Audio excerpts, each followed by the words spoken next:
नमस्कार। आज हम बात करने वाले हैं एक ऐसे आइडिया की जो हजारों साल पुराना तो है, पर सच कहूं तो आज भी उतना ही जरूरी है।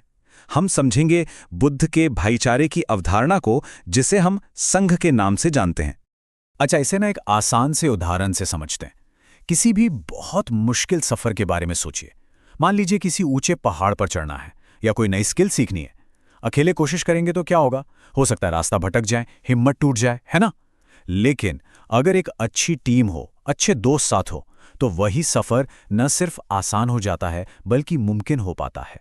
तो फिर सवाल ये उठता है कि बौद्ध धर्म में ये टीम, ये समुदाय इतना जरूरी क्यों है? चलिए अब जरा गहराई में उतरते हैं और देखते हैं कि ये कैसे पूरे रास्ते की नींव का एक बहुत ही अहम हिस्सा है।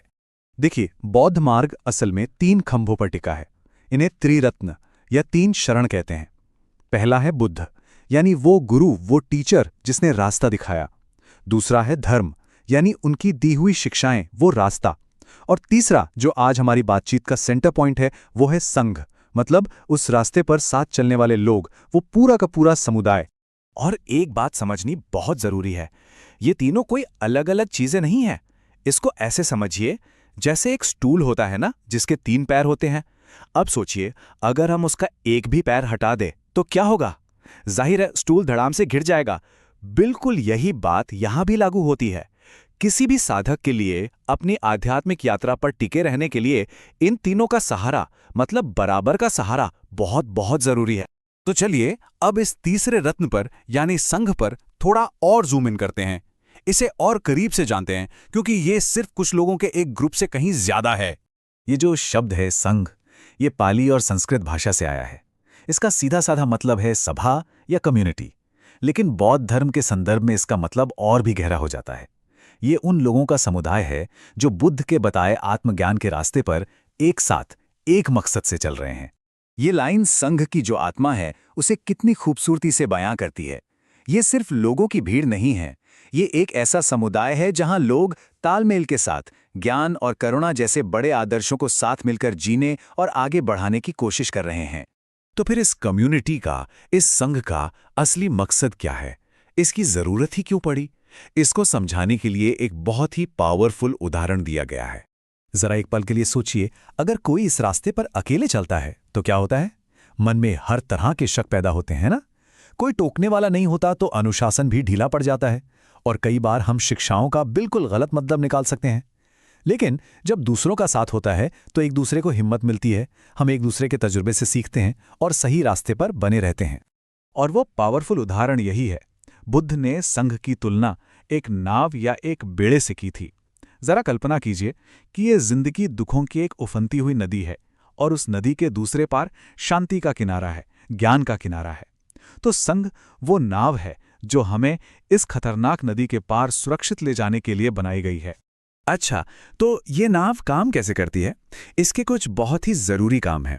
सबसे पहला, ये बुद्ध की असली सीख को पीढ़ी दर पीढ़ी संभाल कर रखती है।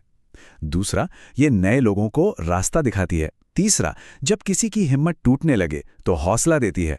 और चौथा, ये एक जीता जागता उदाहरण बनती है कि इन शिक्षाओं पर चलकर असल में जिया कैसे जाता है।